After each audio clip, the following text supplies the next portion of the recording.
I also recently picked up, this is not an indie book, but I am reading this. I actually was watching a trivia show where they mentioned Lovecraft Country and they said it was based on a book, which somehow escaped my knowledge. It literally got here 2 days ago and I'm on page 90. Like, it reads so fast and it's so good. Anyways, that's not important right now. We're talking about this book. So nice, because I know the cover will always be in the shot. Love that. Hello again, everyone, and welcome to another episode of Indie Book Club. This is the show where we spotlight independently published novels or small press published novels, review them, and also take a look at what makes them so good and so unique and what makes them work so well. So this is both a review show as well as kind of an example of the sort of work I do for the Ugly Cat Press in my developmental edits. And this month, of course, we are talking about the sci-fi novel, The Sentient by Nadia Afifi. The year is 2227. Amira, I think that's how you say her name, Amira Valdez is a brilliant young neuroscientist trying to put her past on a religious compound behind her. She's been assigned to the controversial Pandora Project, an effort to create the first human clone. 2 of the project's human subjects have died in mysterious circumstances, and it's up to Amira to keep the last subject alive. Did I say Amira or Amira? Amira. Using her talents as a holomentic reader, a viewer and interpreter of memories, Amira uncovers a deadly conspiracy to stop the Pandora Project at all costs. As she digs deeper, Amira navigates a dangerous world populated by anti-cloning militants, scientists with hidden agendas, and a mysterious New Age movement. But in the process, she also uncovers an even darker secret within the project, one that will force her to confront her own past. Really good back copy and very, very all-encompassing of what this book is about. Obviously, your main character is going to be Amira Valdez. She is the character that has the journey throughout this book. In the opening chapter, she is on her way to kind of her final exam for university, and she wants to go to space. She wants to go work on a space station where they're doing lots of very cutting edge and cool experiments. The first thing you see her do is she goes through this like final psychiatric evaluation. And they do one of those holomentic readings, as they say, and it's basically, it projects her memories up in a room where the holomentic reader can see them and they can see exactly what happened. And they're kind of like making sure she's stable and making sure like she's fit for different places that she might be assigned. She's basically part of a religious cult, essentially. But like they live on a compound and they're out in the desert. If you know anything about religious cults, it's very much similar to that. It's like, you know, very male-focused, very patriarchal. Women are subjugated and kind of married off, not hospitable for a young girl or a woman. So she escapes, which we learn more and more about later. But we see one of those memories right at the beginning. So we get a great insight into her history and her background right away. And like I said, she wants to go to space. Symbolism of getting as far away from her past as possible. Out in the desert in the compound, she wants to go up and be away. But of course, that doesn't happen. She gets assigned to the Pandora Project, as we heard, in the cloning, the first human clone project. The way they're doing this cloning is there were 3 women in the Pandora Project, and they have been basically impregnated with their own clones, essentially, the embryos, with their genetic clone material. And they are carrying these babies to term. 2 of them have already died, and the 3rd one is kind of exhibiting the same symptoms that the other 2 were right before they died. So that's what Amira is going to be dealing with in her city, where she already lives. So she's assigned Earthbound, which obviously very disappointing for her, but you know, she's a trooper and very smart and, you know, very committed to her scientific pursuits. Probably also in strict contrast and strict rebellion of her upbringing. And that all happens in the first chapter. And that's a lot, but it flows very naturally and it doesn't feel overwhelming because it's all focused on her. She is the only point of view character in the book, it is totally focused on her journey, which makes all of this strange world that we're in, you know, some 200 years in the future, much more relatable, because she's very relatable. It also sets up what we can assume her journey probably is. You know, at the beginning, what she wants is she wants to leave her past behind, she wants to move on as far away as she can go. She is denied immediately. That's not gonna happen. You're gonna stay here and you're gonna, you know, work in this city and you're gonna do this. And not only that, all three girls were also compound escapees like she was. So she's literally gonna have to deal with her own past reflected back at her to some degree. So if she wants to run away, she's not gonna be able to do that. And kind of as suggested by the back copy, she is in fact throughout the story going to have to confront the ghosts of her past and the tragedies of her past and the events of her past, and that is all going to inform where she ends up at the end of the book. Second chapter is all about fleshing out this strange world. We get to see where she lives, we get to meet some of her friends, we get to meet some of her friends' families, we get to meet her mentor. They talk a little bit more about the atmosphere of this project. It's very highly controversial. There's a lot of protests. Then the third chapter, she arrives at work and we find even more obstacles for her to deal with. One, she doesn't even want to be there.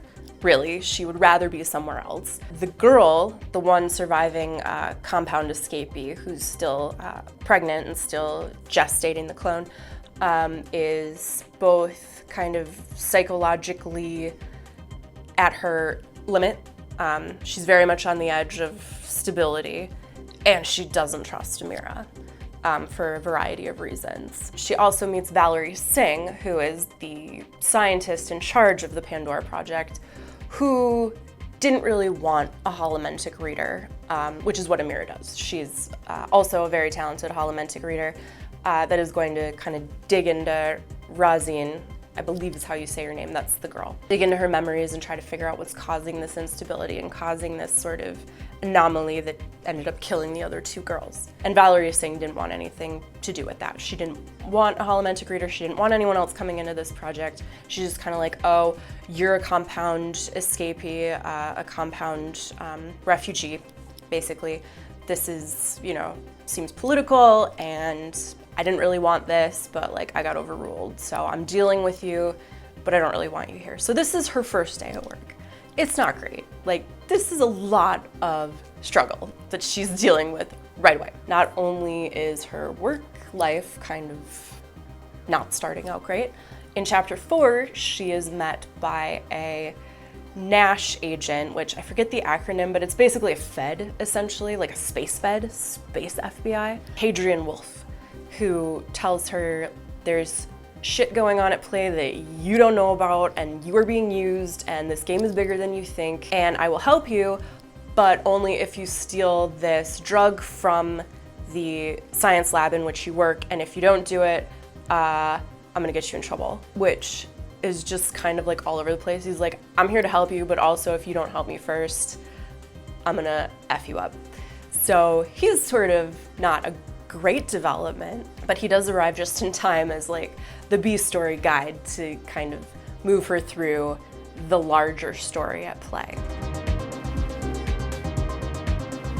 We talked a little bit about Amira's arc already, and how it is pretty well foreshadowed in the beginning of the story. I'm not going to spoil it too much, but there is a payoff to everything I've talked about, of course, because it's a good book. In terms of like your prototypical like beat for beat novel, it follows it absolutely perfectly. Like you have the opening scene, you have your opening snapshot, you have a very clear like who she is, what she wants, and then you have the rising action. She enters this new world. She obviously is having a lot of adversity right away, but she's like, you know what, I'm here to do a job and I'm gonna do it. And she does it and it works out. Like things are going well. She's excelling at work despite all of these difficulties and the fact that she didn't even really want to be here in the first place. And all of this goes until the midpoint. And to be honest with you, and I think this is mostly just me, but that first part was a little like all the conflict in is concentrated in the first part, and then there's not as much in like the second quarter, I would say, of the book. So it gets a little bit like, okay, well, where's this going? Let's move it along.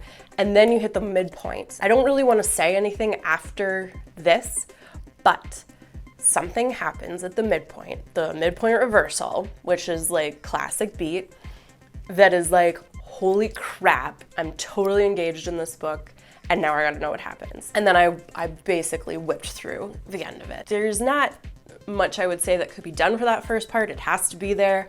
And it makes sense that it's there. It just was a little bit not as exciting as the first opening piece, right when she's getting into work, and everything past the midpoint. Still good, still interesting, just a little bit slower than what I would have preferred and what is going on in the rest of the book. It also, I will say, really works as a standalone book, but it also keeps it open. If you're like, yes, I love this, she just came out with her second book, which, spoilers, sci-fi books pretty much throw those themes right out front. However, good sci-fi typically doesn't say, here's the opinion that we're giving you. Cloning is good, everyone should accept cloning.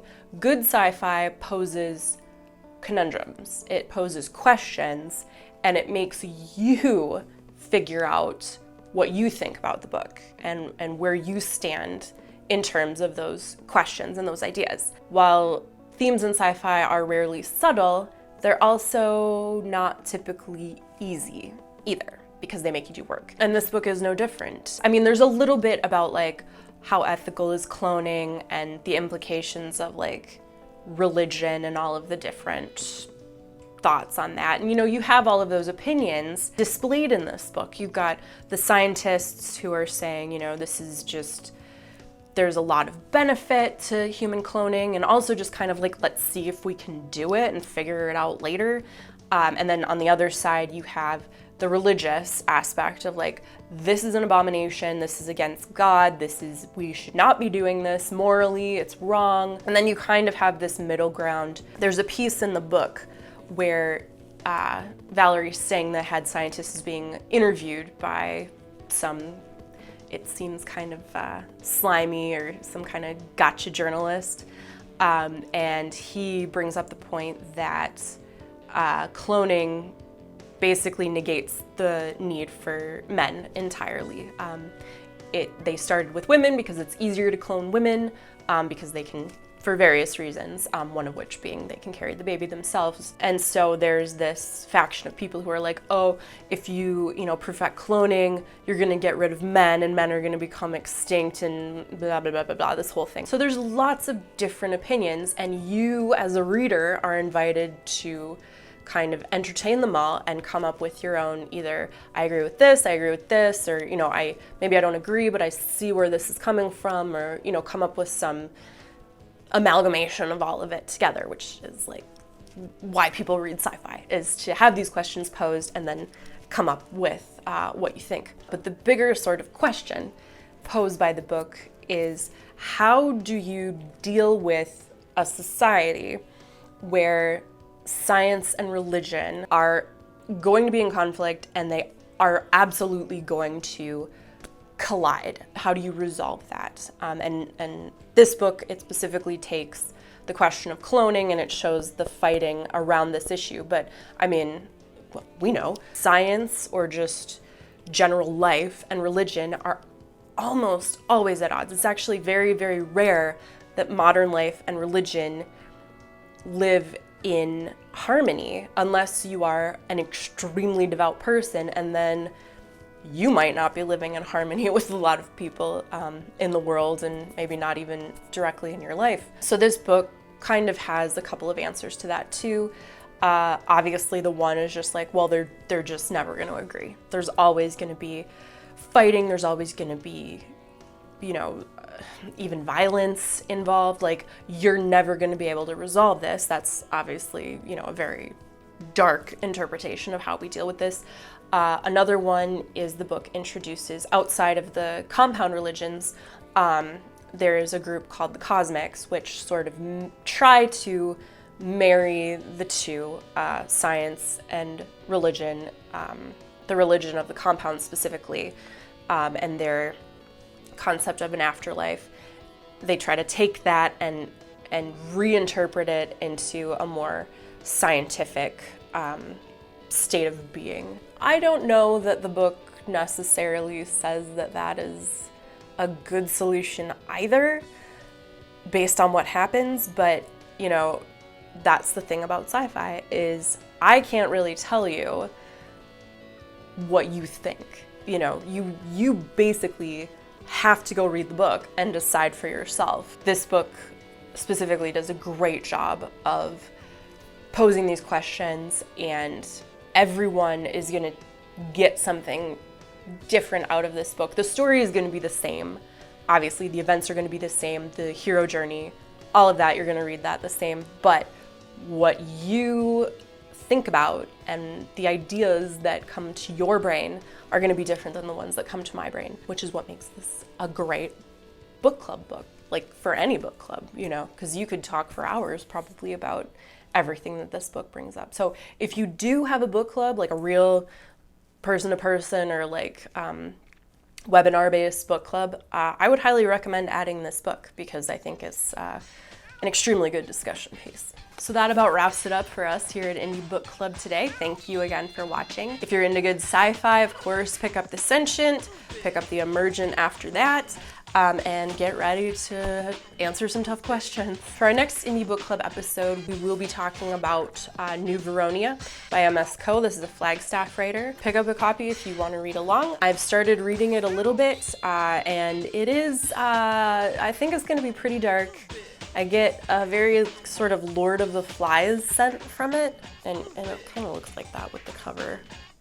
It's creepy. And for all you writers out there, if you're interested in getting a developmental edit that sort of mimics what you've seen me do with the Sentient today, please visit my website at uglycatpress.com.